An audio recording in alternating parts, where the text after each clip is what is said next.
Greetings, beautiful people. My name is Javan Okelo. I am the CEO and the founder of Madaraka Festival.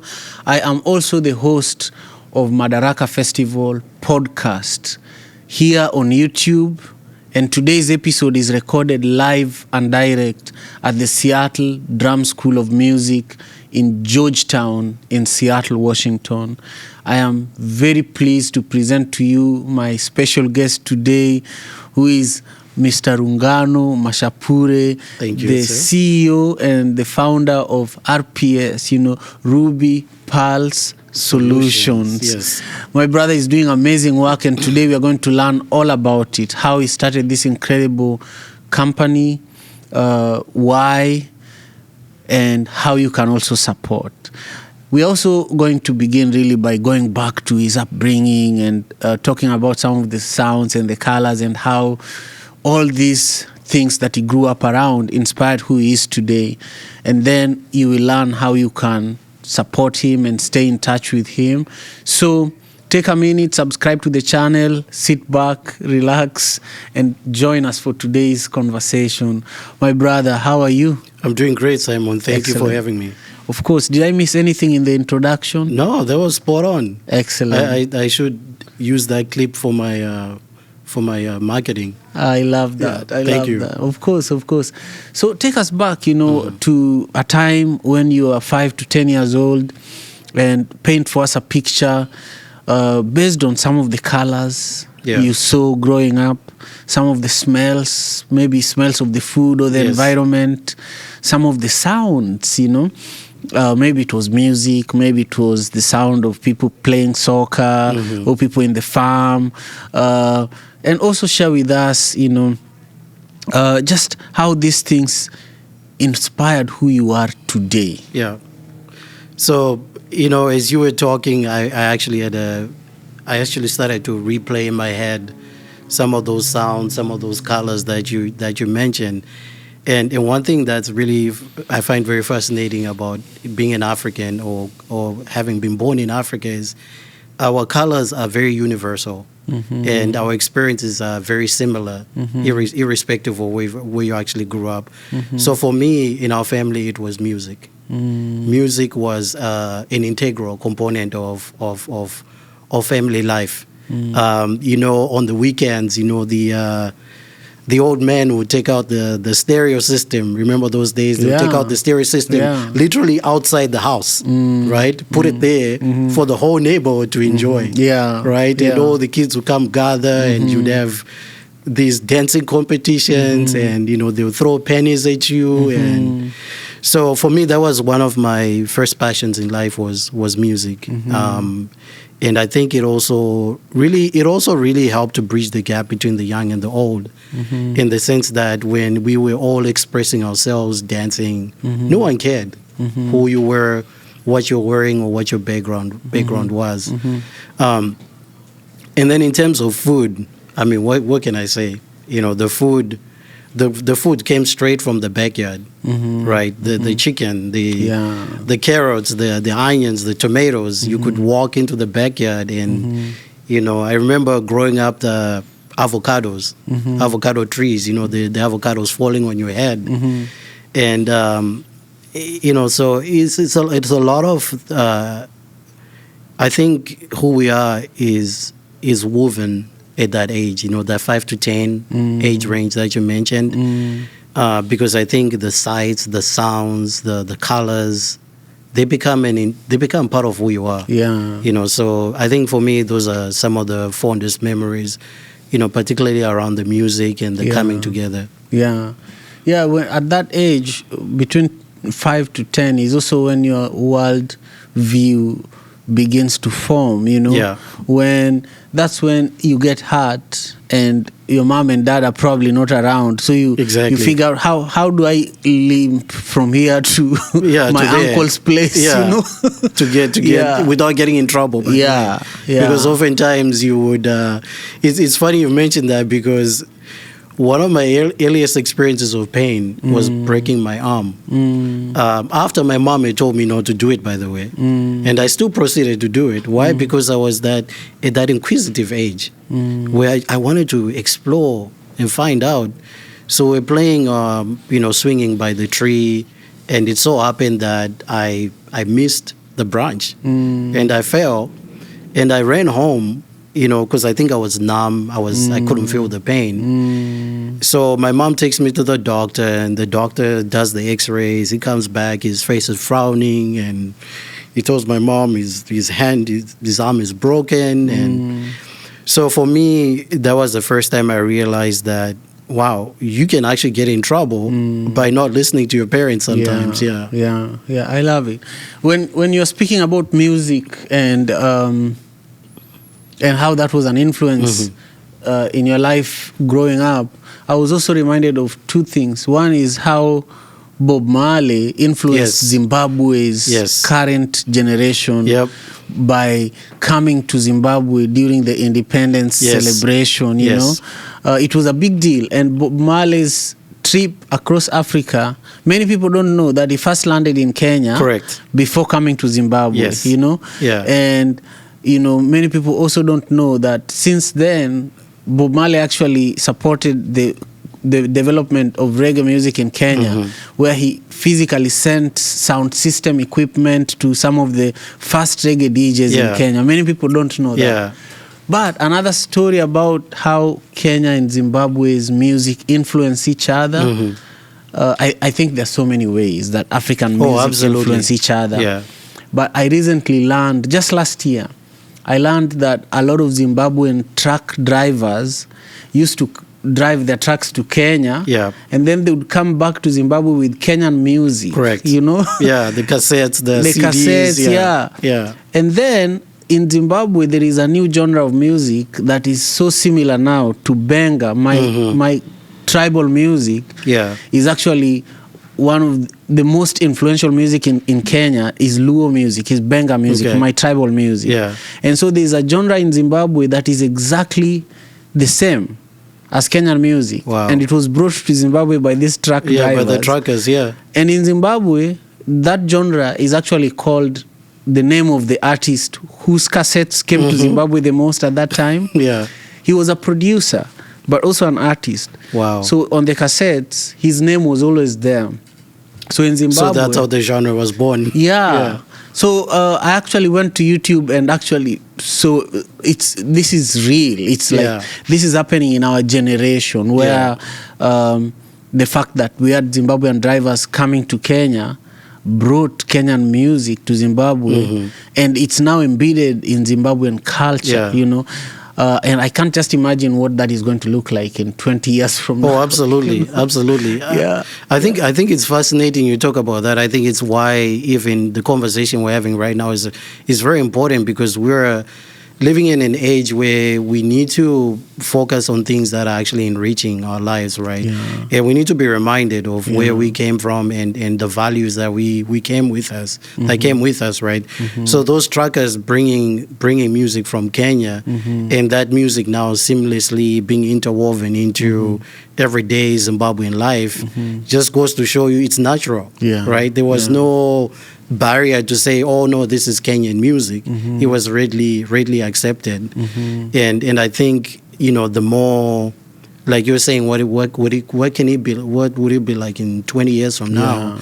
I think honestly it's going to be a seamless Africa. You know, I'd love to see a borderless Africa where we can really truly become the powerhouse that we're meant to be, without the limitations of politics and everything else that comes with it. I love that. So now take us through the journey of Ruby Pearl Solutions. Like, why did you start Ruby Pearl Solution? When? And why are you continuing with it? Why have you not given up, you know? I know. There have been many times, you know, through the journey that I felt, you know, when you're starting something new, there's always that doubt, you know, like, can I really do this, right? And I think a lot of times it's through experiences, that little things that can motivate you. You know, someone saying, hey, you did an amazing job, I'm going to refer you to somebody else. I can propel an entrepreneur for the next 2 years. You know it, like one conversation can propel you for the next 2 years. So I primarily started RPS in 2008 when I left REI. I used to work for an outdoor retailer, very large outdoor retailer. And the true story is I left the company because I met the woman I was going to marry. And at the company. At the company, yes, which is scandalous. But no, it was actually nothing like that. But so we were settling down, and essentially I said to her, if we're gonna start a family, I cannot be traveling as I used to. My job, required me traveling to 15 states. Effectively, I was away from home most of the time. So long story short, that was the initial impetus for saying, hey, I need to look at what else can I do that's going to keep me grounded. At that point, we were in Las Vegas, keep me in Las Vegas so I can have an opportunity to start a family. So ironically enough, I started hearing from people just saying, hey, you're really good at building, at branding, at telling people stories, at helping people. You're nurturing, you're a good mentor. So I put two and two together and realized that I needed to start my own consulting company. So the initial focus for RPS was on just telling people stories.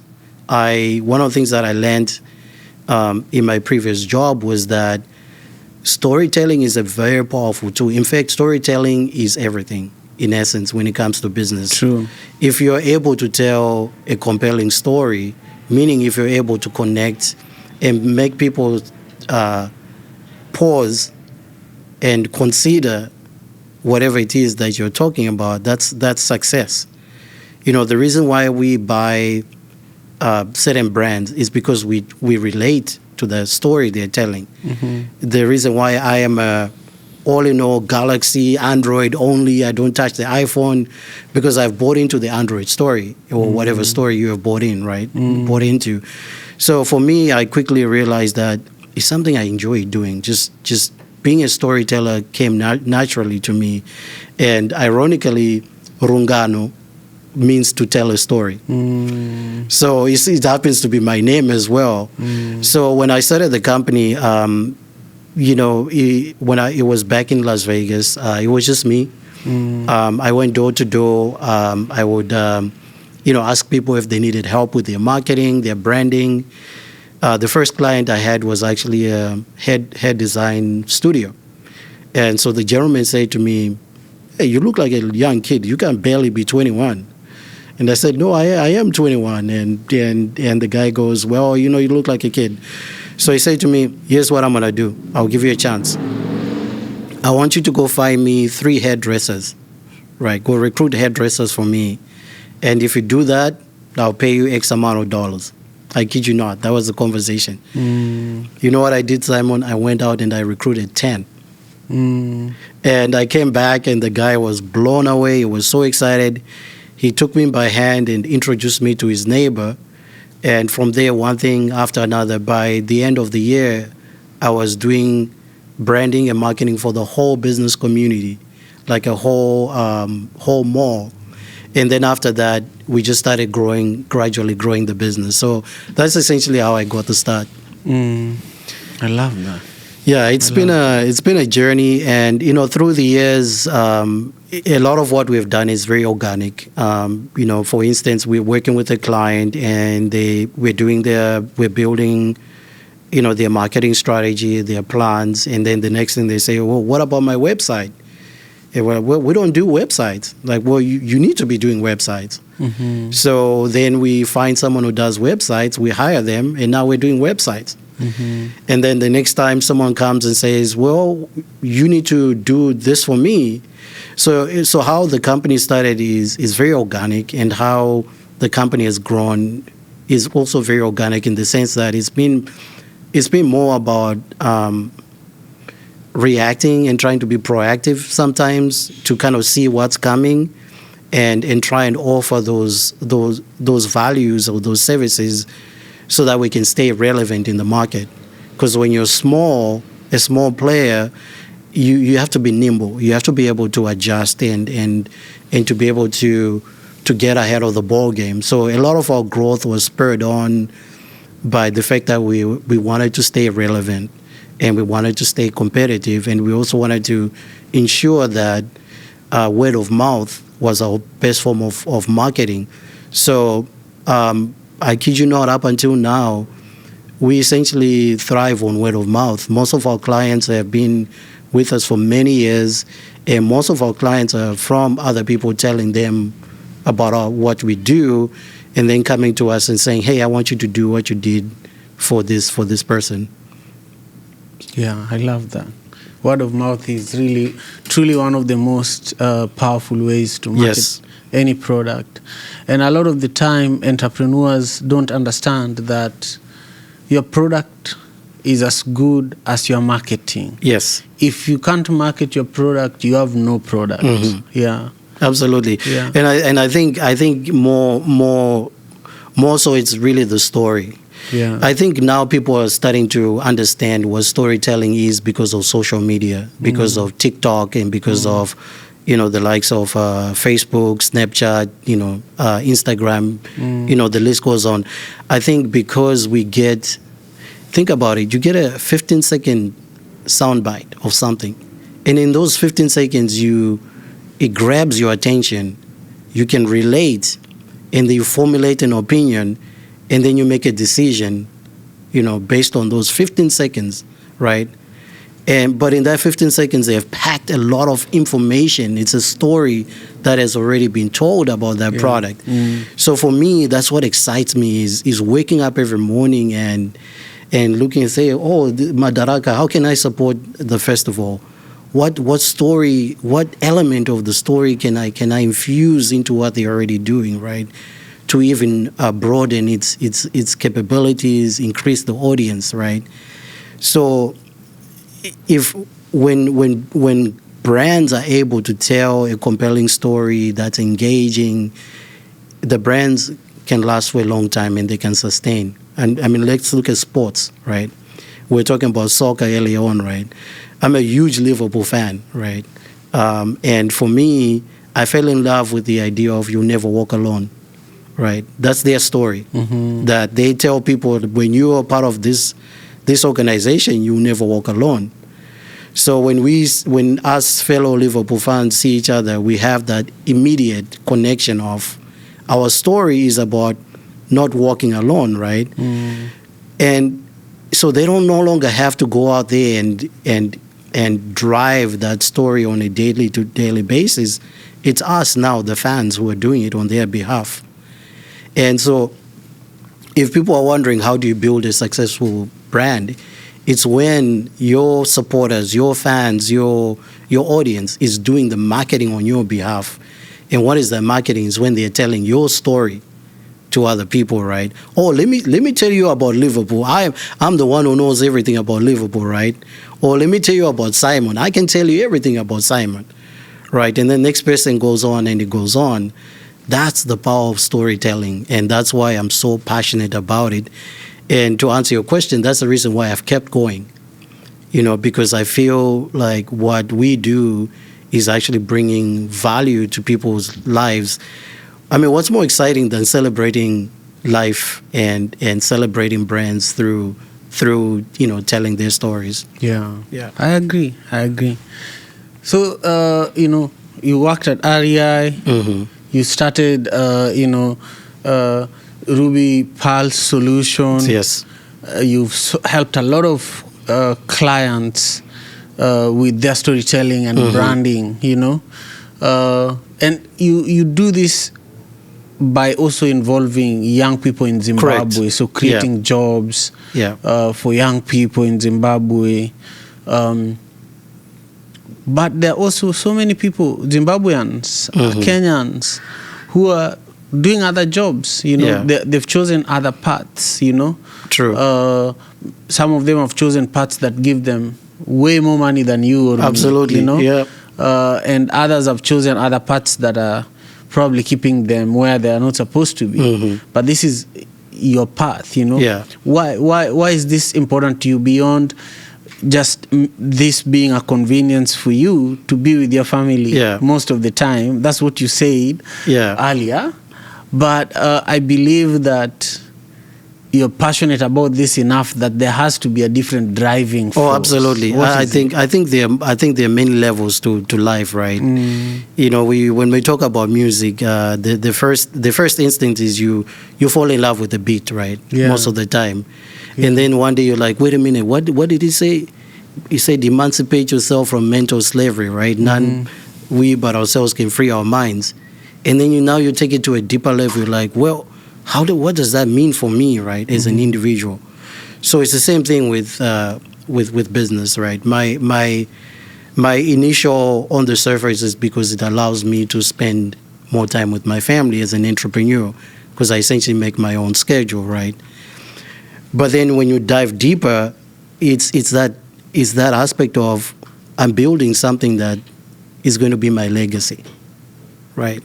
When I'm gone one day, how will I be remembered, right? I want to be remembered as the storyteller, right? The guy who was here to help propel and support others in their journey. So for me, the deeper meaning to this is it's a legacy building. It's also, I believe, it's also positive legacy in the sense that it's like Bob Marley, right? He may not have he's actually making more money now than he did when he was alive, right? So what he was doing was he was building his positive legacy then, but wasn't quite making a lot of money then because he was in the building stages. He probably didn't even know what he was doing. He probably didn't know what he was doing, exactly. Yeah. Right? And to your But he trusted the process. He trusted the process. And he kept working on it. Yep. Just yesterday, sorry to just jump in right away. Yesterday I was watching a short documentary by some of the backup singers for Bob Marley. Yeah. And they were saying how disciplined he was, how he was always in the studio, how after performances they would go to the hotel and then everybody would go to his room to practice for the next show. Exactly. You know? Yeah. And so a lot of people don't see the work, they see the results. Correct. You know? And I want you to speak to a young you in Zimbabwe who is now trying to figure out how do I, like, in fact, in Zimbabwe, there are no jobs. Yeah. Because the biggest employer in Zimbabwe is the government. Yeah. And the mining companies. Correct. You know? But a lot of entrepreneurs like you or me are struggling because opportunities are very few. A lot of them are contemplating leaving the country for South Africa or somewhere else, you know? Yeah. What would you tell someone who is at the verge of giving up? Because I'm sure as an entrepreneur, you've just told us about your successes, but your failures are probably more. Absolutely. There are more. And, you fail.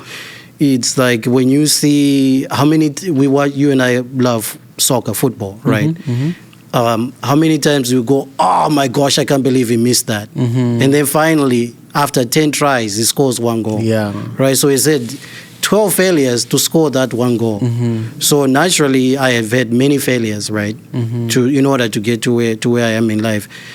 So going back to your question, I want to share a quick story with you. So my first thrust into being an entrepreneur was I formed a company with my uncle, my mother's brother, and this company made Kool-Aid. And it was, the frozen ones, those sticks they sell back home. Ice popsicles, right? Yeah. Yes, so that was the company that we formed. I was 16 back then, right? Do you know why we did that? No. Because I saw a lady who started her company, and in 2 years, that lady was driving a Mercedes. And I said to myself, wait, of course, that's the mindset back then. You're a kid. Yeah. I want a Mercedes. If she can do it, I can do it too. And she's selling popsicles, right? So my point is that it's not really about specifically what you're doing. It's about more or less what you say, trusting the process, right? And understanding that Rome wasn't built in a day. Yeah. Anything worth time and effort, anything worth its salt is going to take time, and there will be setbacks. I don't like to call them setbacks. I call them experiences. Right? And lessons. Right? Because the reason why we know you and I know at our age we need coffee is because we've learned that if I don't drink the coffee, I'm not good to anyone, right? So at some point during the day, we're drinking tea or we're drinking coffee. So what I can tell them is, first and foremost, find your voice, meaning find what you feel, what you believe you can contribute, right? So for instance, if you feel you're good at making beats, start making those beats. And it's going to take you knocking on 12 doors before you get an yes. But the fact of the matter is, while you're getting those no's, keep in mind you're honing in on your skill. You're getting better each time. So don't look at it as a no. Look at it as an opportunity to continually grow. So in other words, the audience is saying, by the time you get to 14, you're ready for the big stage. So think about it this way. If you make your beat, right, and the very first person says to you, yes, Simon, I'll take your beat, what's the chances that it's not going to be as good as it is 6 months from now when you've had so many no's and you go back and like, I'm going to work hard, I'm going to do the layering a little bit better, I'm going to do this better, right? Because hopefully people are giving you feedback. So I think first, find your voice and don't be afraid to say, this is who I am, this is my voice. I think one of the challenges being back home is society tends to suppress certain voices because they're not traditional, they're not what we're used to. Not everybody can be a doctor. Not everybody can be a lawyer or whatever, right? Some of us are wired to have those creative minds. And so what I'll say is, first and foremost, do not be afraid to embrace who you are as an individual. That's how you find your voice. And once you find your voice, trust that process. Yeah. And don't take a no don't take it personally. Essentially, they're not saying no to you because you don't know, it may not be the right moment for them. So take those no's and use them to drive you. And then the other thing I also encourage is, being realistic. Sometimes it might take doing a side job so you can continue to pursue your passion, right?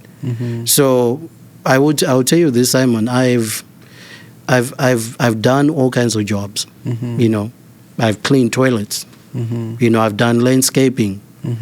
At the same time, the next day you see me in my office in my suit looking sharp. And you're like, wait, aren't you the guy who was planting trees yesterday? Yes, I am the same guy.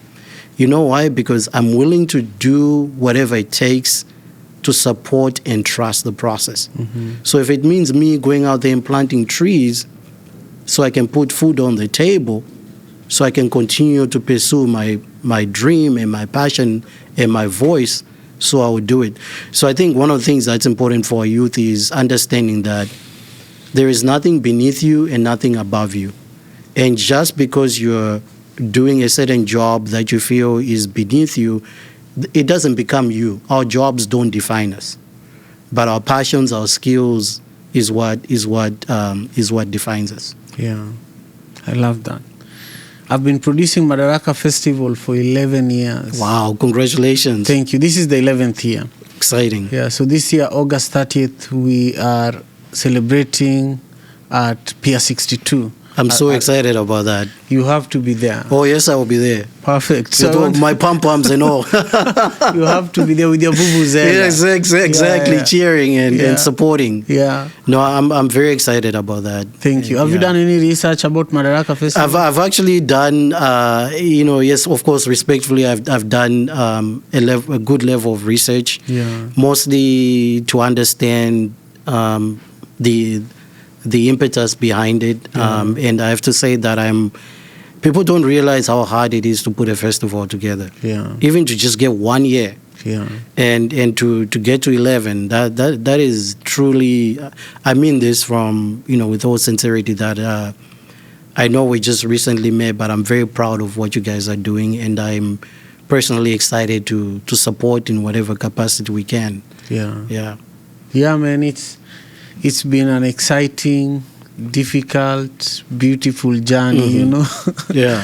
Yeah, anyway, so look at this camera and invite everybody to join us on August 30th at Pier 62 for the 11th annual Madaraka Festival. You heard the man himself.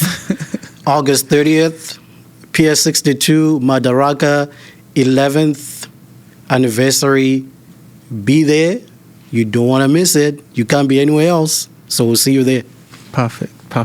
Also look at the same camera and invite everyone who is watching to subscribe to Madaraka Festival on YouTube. Absolutely. Hey, everyone, you heard it. Madaraka Festival, you gotta subscribe. You gotta show your love, show your support, because Madaraka will love you right back. Perfect. Also, look at that camera and share with our viewers how they can stay connected with you, where they can find you, and how they can support your business. Absolutely. So my name is Ru Mashapure. I'm the CEO of founding member of Ruby Pro Solutions. You can find us at www.rubyprosolutions.com. That's www.rubyprosolutions.com. And, honestly, it's about how we can support each other. If you're an entrepreneur, if you're in business, if you have ideas that you're trying to grow, get in contact with us and let's see what we can do for each other. Excellent. I love that. And to all of you, my brothers and sisters who joined us for today's conversation where I interviewed my incredible brother from Zimbabwe, I want you to take a minute and subscribe, give this video a thumbs up, and comment down below with your perspective on my conversation here with my brother Rungano. Share with us what part of his story inspired you so that we can engage with you right back, as he had said. One of the things I've noticed recently is that we are increasing in terms of views for the videos that we are uploading on this channel. But I've also noticed that even though we are increasing in terms of views, we are just the same in terms of subscribers. And one of the clear and direct ways you can support Madaraka Festival and the work that we do both here in Seattle and in Kenya is simply subscribing to this channel. It goes a long way in ensuring that we continue to improve our production quality and continue to bring you incredible guests like we just did today. So, thank you. Peace.